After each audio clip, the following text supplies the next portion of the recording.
is Lois Wright, and this is the Lois Wright Show. And it may look a little different because we're having a different lighting here. There's unusual amount of lighting. And now I have a mystery guest. This is the first I want to mention, this is the political time of the year, the political season here.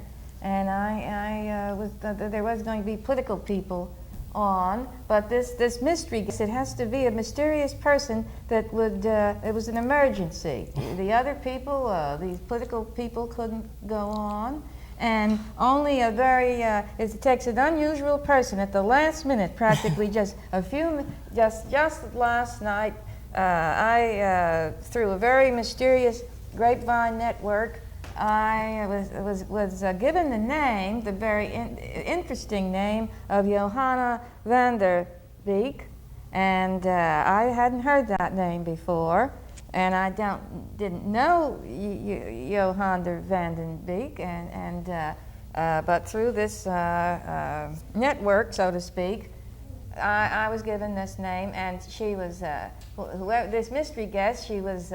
I was amazed that she would do it on such short notice, but she did it because she recognized an emergency, and that I was really concerned, and so it was very unplanned. I may be talking like it's just a totally unexpected.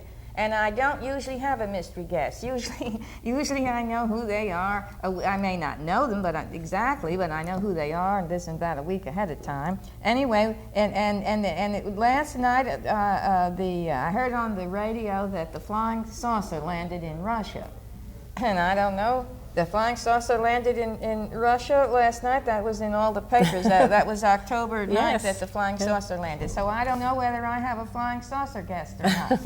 So Joanna Vanderbeek may have come directly here. How do you do? So How I do want you to do? welcome you to the... Now there's our guest. There's the guest. Isn't this great?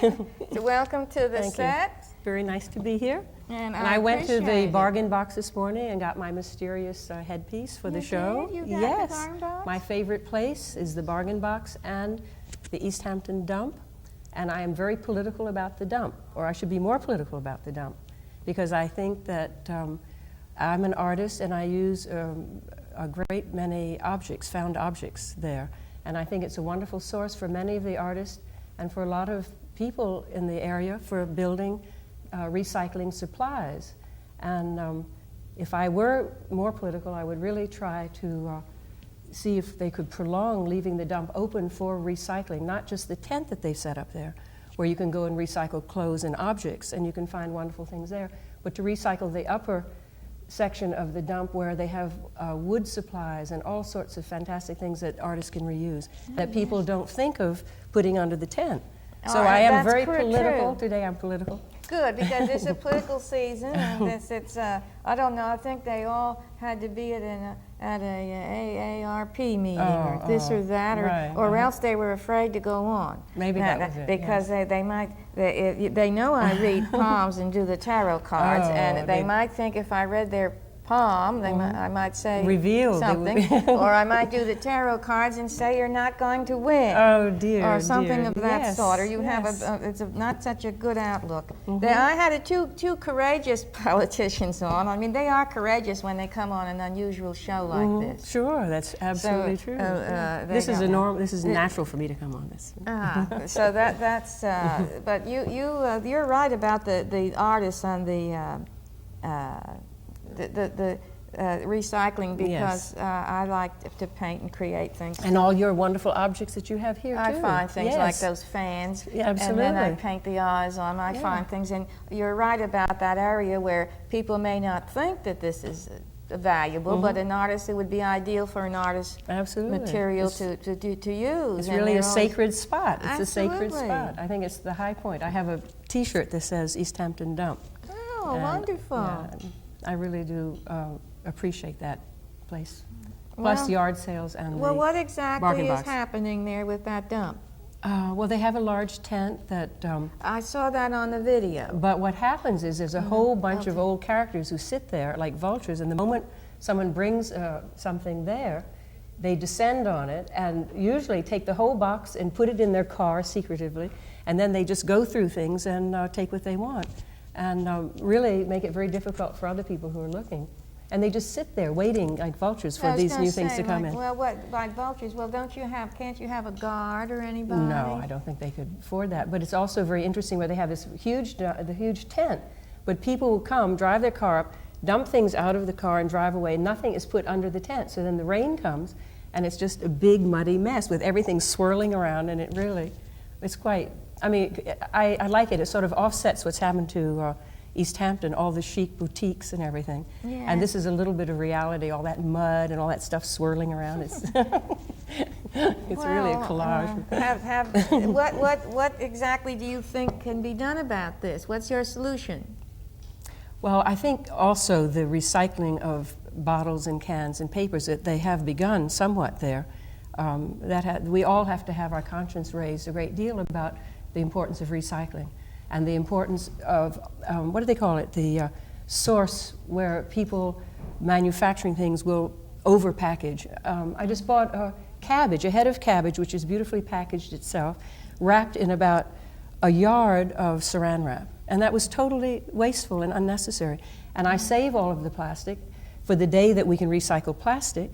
And I just have so much that it just accumulates. I think Tony Bullock on one of his shows was talking about that. Yeah. There's too much packaging. Too much packaging. And now I was never aware of all that packaging, but now Yeah. I'm very much aware of it. Yeah. And that's it. If you're so wrapped up, you can't get into them. And of course, that's for advertising. And then your or conscience something raising, else. and then you start doing something about it. And I think one of the problems is they have to find an outlet. Once this becomes a money proposition and people can make money recycling the cans and all that, then it will all take off. But until this point, they really can't get us to recycle because they have no place for it to go. You know, they haven't anyone to buy it. Anyway, let's get on to And something. then there's too much coloring. I heard on all that coloring that goes into the newspapers and all. Oh, There's yes. a lot of that coloring that's Yeah. unnecessary, and that makes it more difficult Yeah. too for recycling. The Sierra Club I'm in Miami a lot in the winter, and I go to Sierra Club meetings, and they're very active in recycling. Oh yes, yes. And they're even thinking of buying their own paper plant where they recycle paper. Well, that's a good plan. They want the newspapers to recycle their own kind of newspapers. But they don't. There's a money problem. Yes, There's a money yeah, problem yeah. there. There's usually money Anyway. problem. So now that is a comment to the voters out there before the election that they better start talking about Recycling, yes. recycling and the dumps. Yes. And all this, Yes. and not leaving things in the mud, Yeah. and not having everybody run off with them before the artist can get there. Yes. So what else so people are aware of that. So what else should they tell? They see we've gotten into a political. I was going to talk about flying yes. saucers and things. Well, we can do that. No. This is No. I particularly like to use things. Nothing gives me greater pleasure than when I find something at a rummage sale or something on the street or something, Exactly. and then I can use it that's forlorn and lost, Right. so to speak, Yes. and is headed for destruction. And if I can find something, so I do that all the time. Well, I have a 91-year-old mentor. She's Hungarian artist, and her name is Shari Deans, and she works a great deal with found objects. And Moyer did a series of shows a couple of years ago, and hers was called, the show she was on was called Garbage. And it showed, one section was Shari walking through the city streets, picking objects up, and then making these wonderful collages of them. And the other was on some very inventive garbage collection system in Tucson, Arizona. But she is my ideal and my inspiration for refound objects and collaging that. Well, that's what interests me very And much. I think for children too, like to take the school kids to the dump, let them find objects and go back to the art class and make collages. Instead and of to work going with them, into sure. looking and buying these new things all Yeah, the time. well, and the new costumes are silly. They could go Right. to the dump and make some wonderful costumes, and it would be spontaneous and or at very- least they could go to the bargain box. Sure, or yard sales and all, but the dump, I mean, to really, and a friend sent me an article from Shrewsbury, Vermont, where they had a dump festival, and they had cider and donuts, and they had a big festival there, and everyone dressed up in whatever they could find there, and they paraded around and had this great time. So I wanted to send that to Trunzo, Pat Trunzo, Oh, yes. who is the recycling man around here. So. Well, he ought to. He had to go somewhere. I called him. There wasn't one politician because I thought it was the political time. Yes, they're all too busy.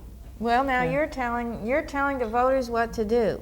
So, Yes, yes. So better that you're on, and also it's more in keeping with this.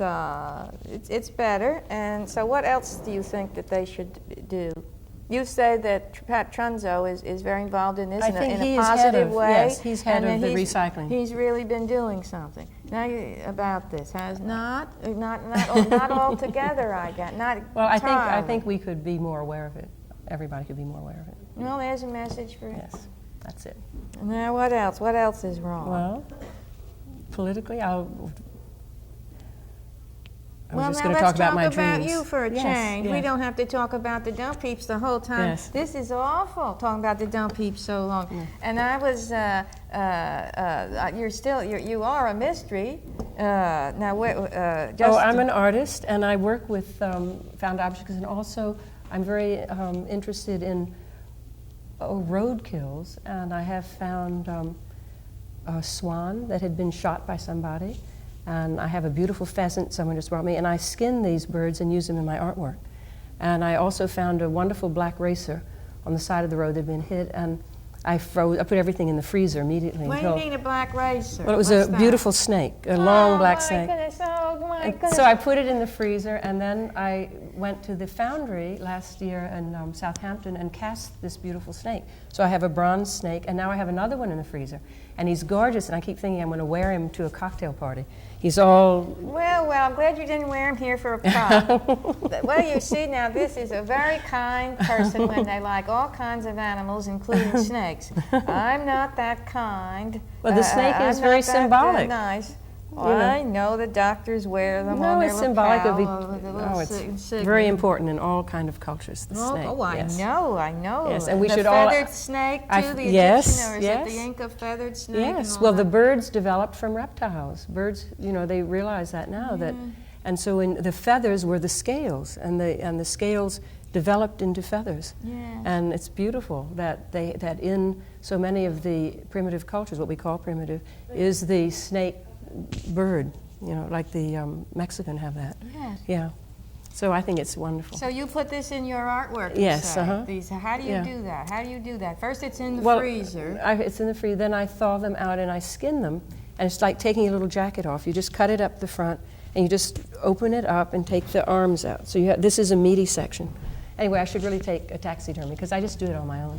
And I think as a child, Well, now then you use the skin part and you throw away the rest, I take. Well, I take the body out. I wish with the swan I had tried eating it. I didn't think of that till a few days too late. Well, it would, I should think swan would Because- make excellent. Well, it was just the royalty that we're allowed to eat swan. Is that so? Yes, I would think it would be quite a delicacy, a Yeah, swan. because it just eats all those grasses and pods and everything. And then I use dream images in my artwork too. Where can we see your artwork? Oh, I'm getting very interested. I've shown at Lane Benson and at the Contemporary Gallery, and had shows with friends at Ashwa Hall. Well, when are you going to show again? Probably next summer I'll do it. Not till next summer. That's a shame. We can't see Johanna's. But I did a Johanna's- wonderful piece this summer using a tuna tail that a friend had brought me, and it had weathered, and it was a great big beautiful tuna tail. And then I called it genetic remembrance, and I had a skull of a deer and blue jay feathers and a little lizard and all sorts of things, and it was just a beautiful. I was very pleased with it because I didn't think it looked so beautiful until it was in the show and it was lit.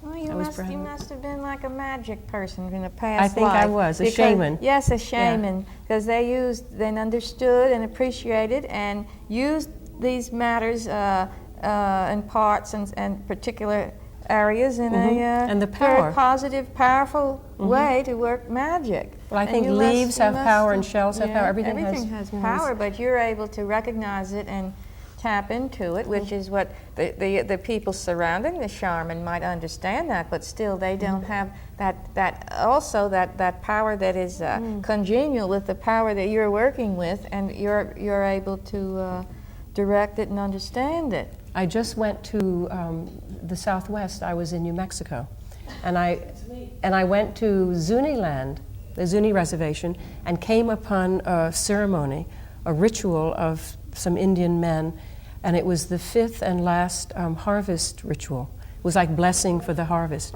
and it was an incredible experience because what they wore are just things that I feel are so wonderful, and they had a turtle shell rattles tied to their legs, and they had deer hoof rattles, and they had collars of spruce and mallard duck heads on the top of their heads with macaw feathers sticking out. And I'm writing about it because it's so fantastic. I couldn't believe it. I've always thought those things were sort of for tourists, but it was very authentic, and it wasn't at all for tourists, and we had to stand up on rooftops looking down into this courtyard. It was quite hidden. You never would have found it. It was formed by the backs of 4 buildings. And it was really an incredible experience. And it's not really a dance. They don't dance, they stomp. It's a very powerful ritual, and they just stomp and they stomp, and there's a man beating on a canvas bag, establishing the rhythm, and then they have these gourd rattles. They're building up a force. Yes, absolutely, and even rained. It wasn't for rain, but there was this sprinkling that came, and it was just amazing. It was really very, very spectacular. Well, I have an extraordinary guest here. I was saying to myself last night when I called you, I have a mystery guest. It's a mystery guest, but I didn't realize that you would be so fascinating and unusual. And it's just the way it worked out. And the tarot cards. I love the tarot cards because of the imagery on them. Yes. And that's very ancient art. Oh, yes. Yeah. Well, I thought, would you like me to look at your hand while you're here? And we'll do the tarot cards. I don't think that Johanna would have come on here and bothered it, but because she's very busy with all her efforts, if it hadn't been that you were interested in the tarot cards. Right. When you mentioned tarot cards, I perked up. When I mentioned tarot cards, otherwise I don't think we'd have the pleasure and the privilege of Johanna being here. I don't know if I should mention that you practically had to walk on air. Oh, I have a broken leg too. Yes. Johanna came here with a broken leg, but she's such a magic person that she just glides around, even though she came here with an absolutely broken leg. I fly. Fly, yes. It's an amazing person. This is now you see that of course your hands match, and I think that's what you're doing. Mostly, and if you're talking, some people's hands don't match, and then you go on and on because one line is different from the other. But with Johanna's hands, they match, and that's very unusual. It shows an extraordinarily well-balanced person. Really? Because most people's hands don't match. There's all different lines over here, and then other lines over here. Are you right-handed? Yes. This is what you're born to be, and this is what you do with it. And your hands match. But I haven't done anything with it. This is a good success line going up here. This means that you understand yourself well. You have a balance within yourself. You don't have to. This is the lifeline's the same. The fate professional line is approximately the same, and it's so perfectly balanced. That it is. It's symmetrical. That you never see that. And this is joined together. That life and headline. It's always a very sensitive person. These are your past lifelines. There's one there, and there's one there. And this is. I see why you don't have as much to say about a person's hands when they're so perfectly balanced as that. This is all the moon, though. You have a tremendous planet of the moon. See how high that is? And that is all your, it's all creative imagination, creative abilities. Really? It's the characteristics of the moon. Well, supposing we do it. Yes, I'd love that. And their finger. Curly thumbs. You see how your thumb bends back? What That's is that? called the theater thumb. Oh. That's always the theater thumb or the conversationalist thumb. It's called. See how that bends back? I know, they're curled up. Oh, that's very good. But whatever you are interested in, you put the correct balance into it. It's whatever it is that you're doing, you're doing it right. That's good. So if you're You're encouraging me. you see, you would think that you would have strange hands, but you see, you have the hands of a very well balanced, normal, person Good. that knows themselves well. There's nothing peculiar there, or strange, or anything. Nothing mysterious. That's right. So you see, you're putting all that into what you're interested in, which might be strange, like skinning a snake and putting it in your paintings. Now that's not what most people do. No. And being able to use all these materials in a forceful, magic way is not what the usual. But you're doing that with complete normalcy and balance. You see what I mean? That's interesting. Because I know, I wonder, every now and then I think, what on earth am I doing? Where did this come from? But you see, you're doing it correctly. It's right. It's the right thing to do. When I was a child, I had a bear, and I used to operate on him, take his squeaker out, and then put his squeaker back in a few weeks later. And he was always stitched up with these great big stitches. Oh. So I think it began very early. Yes, yes. Now, I think you're the high priestess, so you want to put your hand on there and say that this is your Johanna. This is Johanna. For this reading only. For this reading only. And then if you'll shuffle the cards, please. How's your leg feel? Is it comfortable? Feels very good. Not? It feels fine. Oh, that's good. It's hard to sit here with a broken leg.